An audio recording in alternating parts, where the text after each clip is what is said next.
식물학적 의미에서 출생은 태아가 모체로부터 분리되어 독립된 새로운 생명체가 되는 단계이다. 새 생명이 태어나면 가족 구성원은 기쁜 마음으로 그 생명을 맞이한다. 그 이유는 출생이 생물학적 의미뿐만 아니라 윤리적 의미도 지니고 있기 때문이다. 그렇다면 출생이 갖는 윤리적 의미는 무엇일까? 먼저 출생은 인간의 자연적 형상을 실현하는 과정이다. 자연법 윤리의 관점에서 볼 때 인간은 자신의 생명을 보존하고 종족을 보존하고자 하는 자연적 성향을 지니고 있다. 인간은 출생을 통해 이러한 자연적 성향을 실현하고자 한다. 또한 출생은 도덕적 주체로 사는 삶의 출발점이다. 출생을 통한 신체적 독립은 정신적 독립으로 이어지며 이러한 과정을 거쳐 인간은 자신의 행위를 스스로 결정하고 책임지는 도덕적 주체로 성장해 간다. 이러한 측면에서 유교에서는 출생으로부터 시작한 삶은 도덕적 완성의 과정이라고 하였다. 그리고 출생은 가족 및 사회 구성원으로 사는 삶의 시작이다. 출생과 동시에 인간은 한 가족의 구성원이 될 뿐만 아니라 한 사회를 구성하는 존재가 되어 다양한 인간관계를 형성하게 된다. 이를 통해 사회적 존재로서의 삶이 시작된다. 오늘날 생명의료 기술이 발달함에 따라 출생의 신비가 속속 밝혀지는 가운데 우리는 위와 같은 윤리적 의미를 지니는 출생과 생명의 소중함을 재확인하게 된다. 그러나 출생 과정에 의료기술이 개입하면서 인공임신, 중절, 생명복제 등의 문제가 윤리적 쟁점이 되고 있다. 출생으로 시작된 인간의 삶은 죽음으로 끝을 맺는다. 태어나서 나이 들고 아프다가 죽는 것이 인간의 삶이다. 죽음은 인간이라면 누구나 죽음을 맞게 된다는 점에서 보편성과 평등성을, 죽음을 피하고자 하는 인간의 그 어떤 노력도 결국 실패하고 만다는 점에서 불가피성을, 누구나 한 번은 죽는다는 점에서 일회성을, 죽는 사람을 다시 되살릴 수 없다는 점에서 비가역성을 지닌다. 이러한 특징을 갖는 죽음은 어떤 윤리적 의미를 지니고 있을까? 먼저 죽음은 삶의 소중함을 깨닫게 하는 계기가 된다. 독일의 철학자 하이데거는 죽음은 인간과 함께 있기 때문에 죽음을 외면하지 말고 항상 자각하며 살라고 하였다. 죽음의 자각은 삶의 의미와 가치를 깊이 있게 성찰하여 더욱 의미 있고 가치 있는 삶을 살게 한다. 또한 죽음은 인간관계의 소중함을 깨닫게 하는 계기가 된다. 한 사람의 죽음은 가족과 이웃은 물론이고 때에 따라 저는 사회 전체에 슬픔을 준다. 그래서 우리는 상례 및 제례를 통해 죽음을 애도하고 죽은 사람을 기억한다.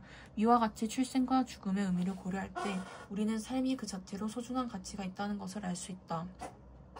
따라서 우리는 삶의 가치와 인간 존엄성의 관점에서 인공임신, 중절, 자살, 안락사, 뇌사 등 출생 및 죽음과 관련된 윤리 문제를 숙고해야 한다. 동서양의 죽음관, 막막하고 혼돈한 대도 속에 섞여 있던 것이 변해 기가 되고, 기가 변해서 형체가 되고, 형체가 변해서 생명이 되었다. 그리고 그것이 변해서 죽음이 되었다. 장자는 삶과 죽음을 서로 연결된 순환 과정으로 보았다. 그러므로 장자는 죽음에 임하여 너무 슬퍼하지 말며 삶에 지나치게 집착하지 말라고 하였다. 전생에 뿌려진 씨앗은 이번 생에 받는 것이고 다음 생에 거둘 열매는 이번 생에 행하는 바로 그것이다. 불교에서는 죽음을 또 다른 세계로 윤회하는 것이며 윤회 과정에서 인간의 선행과 악행은 죽음 이후의 삶을 결정한다고 보았다. 삶은 육체 안에 갇힌 영혼의 감금 생활이요 죽음은 육체로부터 영혼의 해방이자 분리이다. 플라톤은 육체를 순수한 인식을 불가능하게 하는 감옥처럼 생각했으며 죽음을 육체로부터 해방되는 것으로 보았다. 죽음은 사실 우리에게 아무것도 아니다. 우리가 살아있는 한 죽음은 우리와 함께 있지 않으며 죽음에 이르면 우리는 존재하지 않는다. 죽음은 산 사람이나 죽은 사람 모두와 아무런 상관이 없다. 에피쿠로스는 우리가 죽음을 경험할 수 없기 때문에 죽음을 두려워할 필요가 없다고 보았다.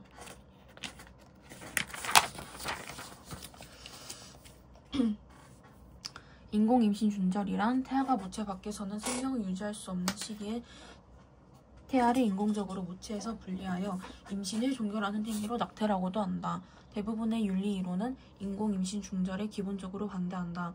불교 윤리에서는 인공임신 중절을 살아있는 것을 직접 죽여서는 안 된다. 또 남을 시켜 죽여서도 안 된다. 그리고 죽이는 것을 보고 묵인해도 안 된다. 라는 불상생계를 어기는 행위로 본다. 자연법 윤리에서는 인공임신 중절을 생명과 종족 보존이라는 자연적 성향에 어긋나는 것으로 본다.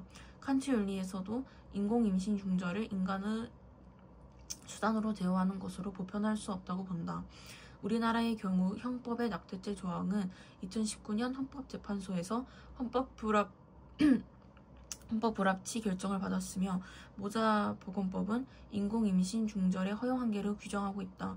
아직까지 인공임신 중절의 허용 여부 및 범위에 대해서는 논쟁이 벌어지고 있다. 인공임신 중절과 관련된 윤리적 쟁점은 태아의 생명권과 여성의 선택권 중 어느 것을 우선으로 보호할 것인가이다. 태아의 생명권을 우선으로 보호하자는 입장을 가진 사람들은 인공임신 중절에 반대하였다. 반면에 여성의 선택을 우선으로 보호하자는 입장을 가진 사람들은 인공임신 중절을 찬성하고 있다. 반대 논거. 모든 인간의 생명은 존엄하다. 태아도 역시 생명이 있는 인간이다. 무고한 인간을 죽이는 행위는 잘못이다. 태아는 무고한 인간이다. 태아는 일정한 발생 과정을 거쳐 성숙한 인간으로 발달할 잠재성을 가지고 있다. 찬성 논거. 태아는 인간이 아니다. 여성은 정당방위의 권리를 지닌다. 여성은 자신의 삶을 자율적으로 영위할 권리를 가진다. 태아는 여성의 신체 일부로서 여성은 자신의 신체에서 일어난 일을 선택할 권리를 가진다. 또 하나의 윤리적 쟁점은 어느 시점부터 인간의 지위를 인정할 것인지의 문제이다. 왜냐하면 이에 따라 인공임신 중절에 대한 입장이 달라질 수 있기 때문이다. 이처럼 인공임신 중절의 쟁점과 관련해서는 다양한 논의가 진행되고 있지만 분명한 것은 태아도 하나의 생명으로서 존중받아야 한다는 점이다. 태아의 생명을 존중하는 모습은 태교를 강조하고 임산부를 배려하는 문화, 출생과 동시에 나이를 한 살로 셈하는 전통, 태아에게 상속권 등의 일정 권리를 부여하는 민법에서 찾아볼 수 있다. 그러나 여성의 자율적 권리도 중요한 가치이다. 따라서 우리는 태아의 생명권과 여성의 선택권이 논쟁하는 인공 임신 중절 문제에 신중하게 접근해야 한다.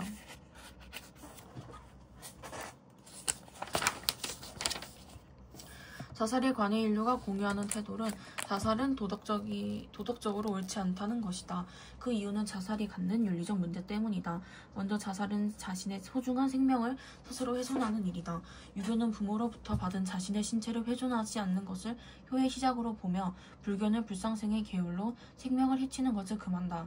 그리스도교는 신으로부터 받은 생명을 스스로 끊어서는 안 된다고 가르치며 아퀴나스는 자살이 자기 보존을 거스리는 부당한 행위라고 본다. 또한 자살은 자기 삶의 일회성을 인식하지 못한 채 인격을 훼손하고 자아를 실현할 가능성을 없애버리는 일이다. 칸트는 자살이 인간의 인격을 한낱 수단으로 이용하는 것이라고 비판하였다. 쇼펜하우어도 자살은 문제를 해결하는 것이 아니라 회피하는 것으로 한 번뿐인 삶을 인위적으로 종결시킴으로써 문제를 해결하며 자신의 능력을 발휘할 가능성을 파괴하는 것이라고 주장했다. 그 외에도 자살의 윤리적 문제에는 어떤 것이 있는지 다음 대화를 읽고 생각해보자. 위 대화에서 알 수 있듯이 자살은 사회에 부정적 영향을 끼친다. 가족, 친구 등 주변 사람에게 깊은 슬픔과 고통을 안겨주며 사회 공동체의 결속을 약화시킨다. 특히 유명인의 자살은 모방 자살로 이어지기도 한다. 는 점에서 사회적 문제를 일으킨다. 자살의 원인은 심리적, 경제적 이유 등 다양하다. 이러한 자살을 예방하기 위해서는 사회의 구조적 문제를 개선하고 사회 안전망과 사회 복지를 강화해야 한다. 이와 함께 생명의 가치와 삶의 소중함의 관점에서 자살을 윤리적으로 정당화하기 어렵다는 점을 깊이 인식하고 자살을 예방하기 위한 노력을 지속해야 한다. 안락사는 불치병으로 극심한 고통을 겪고 있는 환자의 요구에 따라 의료진이 인위적으로 개입하여 생명을 단축하는 행위이다. 안락사를 허용하는 국가가 차츰 증가하고 있지만 안락사를 허용할지에 대한 윤리적 논쟁은 지속되고 있다. 다음 안락사의 대표적 논쟁이었던 테리 샤이보 사건에 대해 알아보자. 1990년 샤이보는 갑자기 쓰러져 식물인간이 됐다. 그녀의 남편은 샤이보를 요양원에 입원시키고 급식 튜브를 통해 물과 음식물을 공급하며 돌보았다. 그는 그녀가 쓰러지기 전 자신의 불이익 사고로 당하더라도 인공적인 방법으로 생명을 이어나가지 않게 해달라는 말을 기억해냈다. 그래서 그는 아내가 더는 식물인간 상태로 살기를 원하지 않는다 라며 튜브 제거를 시도했으며 숨을 쉬고 있는데도 불구하고 급식을 인위적으로 중단하는 것은 옳지 않다고 주장하는 샤이보의 부모와 법정 싸움을 시작했다. 안락사에 찬성하는 입장에서는 먼저 불치병으로 고통받고 있는 환자의 자율성과 삶의 질을 중시한다. 이들은 불치병으로 고통받고 있는 환자는 자율적 주체로서 자신이 어떤 방법으로 죽을 것인지를 스스로 선택할 수 있으며 인간답게 죽을 권리를 가진다고 주장한다.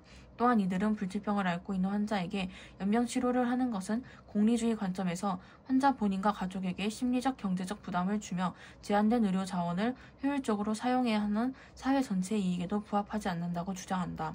안락사에 반대하는 입장에서는 모든 인간의 생명은 존엄하며 인간은 자신의 죽음을 인위적으로 선택할 권리를 갖지 않고 있다고 주장한다. 유교 및 도가뿐만 아니라 자연법 윤리와 의무론의 관점에서 볼 때 삶이 고통스럽다는 이유로 죽음을 인위적으로 앞당기는 행위는 자연의 질서에 부합하지 않을 뿐만 아니라 인간 생명의 존엄성을 훼손하는 일이다. 또한 의료인의 기본 의무는 생명을 살리는 것이므로 의료인이 환자의 죽음을 앞당기는 의료 행위는 해서 안 된다고 주장한다. 이와 같은 안락사 논쟁에서는 환자의 자율성 존중, 생명의 가치, 그리고 의료인의 책무를 함께 고려하여 보다 신중하게 접근해야 한다.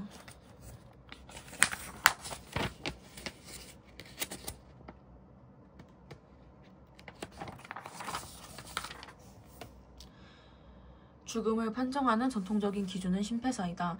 즉 심장박동이 멈추고 호흡이 정지해야 사망한 것으로 판정한다. 그런데 간혹 사고 등으로 심장 및 폐의 기능보다 뇌의 기능이 먼저 멈추어 뇌사에 이르는 경우가 발생한다. 뇌사란 뇌관을 포함한 뇌의 활동이 회복할 수 없을 정도로 정지된 상태를 말한다. 뇌사에 이른 환자는 자발적 호흡이 불가능하다. 인공호흡기 등 연명치료기기를 이용하여 일정 기간 호흡을 유지할 수 있지만 결국 가까운 시일 안에 심장과 폐 기능이 정지된다. 이러한 뇌사와 관련된 윤리적 쟁점은 뇌사를 죽음의 판정 기준으로 삼을 것인지 말 것인지의 여부이다. 뇌사를 죽음의 판정 기준으로 삼는데 찬성하는 사람들은 뇌가 인간의 생명활동을 관장하는 핵심 기관이므로 뇌 기능이 정지하면 가까운 시기에 심장과 폐의 기능도 정지하기 때문에 이미 죽음의 단계에 들어선 것이라고 주장한다. 또한 이들은 뇌사를 죽음으로 판정하면 인공호흡기 등 의료자원의 효율적 이동에도 도움이 되고 뇌사자의 장기를 장기 이식에 활용할 수 있다고 주장한다. 뇌사를 죽음의 판정 기준으로 삼는데 반대하는 사람들은 뇌사에 이르렀다 하더라도 연명의료기기를 이용하면 짧은 시간이나마 호흡과 심장박동이 유지되므로 아직 죽음에 이른 것이 아니라고 주장한다. 또한 의료자원의 효율적 이용과 장기 이식을 위해 뇌사 문제에 접근하는 것은 생명의 존엄성을 경시하는 것이라고 주장한다. 그리고 이들은 매우 드물지만 뇌사 판정의 오류 가능성도 제기한다. 뇌사를 죽음의 판정 기준으로 인정하는 문제는 윤리적, 의료적 측면에서 중요한 의미를 가지므로 사회적 합의를 도출하려는 노력이 필요하다.